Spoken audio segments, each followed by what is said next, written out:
في لحظات تاريخية هتعيش مصر افتتاح أكبر متحف في العالم لحضارة واحدة.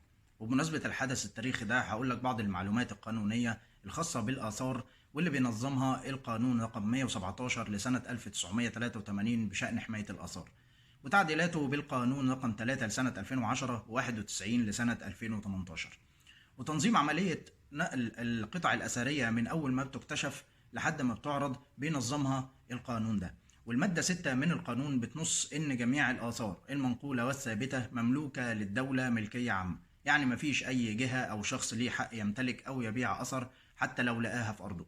وبيعتبر أي نقل أو تهريب بدون تصريح من المجلس الأعلى للآثار جريمة توصل فيها العقوبة للحبس المشدد والغرامة اللي ممكن توصل ل10 مليون جنيه. ونقل الآثار للمتحف بيتم وفق محاضر تسليم واستلام رسمية بين الجهات المعنية، وهي وزارة السياحة والآثار والمجلس الأعلى للآثار، مع إشراف طبعا النيابة الإدارية أحيانا لحماية المال العام والإشراف المالي. وبيكون كل قطعة ليها رقم تسجيل أثري وسجل خاص، وبيتم تصويرها وتوثيقها قبل وأثناء النقل. حتى عرض الأثر داخل المتحف مش عشوائي. القانون بيشترط في المادة 12 إن عرض القطع يتم بطريقة تصونها وتحافظ عليها من التلف أو السرقة، ولو حصل إهمال أو ضياع الأثر أو إتلافه المسؤول بيتحاسب جنائيا طبقا للمادة 42 من نفس القانون.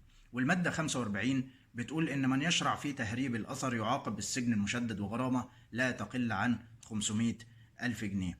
يعني حتى مجرد المحاولة أو التخطيط يعتبر جريمة حتى لو لم ينفذ الجريمة، فمجرد المحاولة أو مجرد التنقيب على الآثار يعتبر جريمة يعاقب عليها القانون. وكل سنة وانتم طيبين.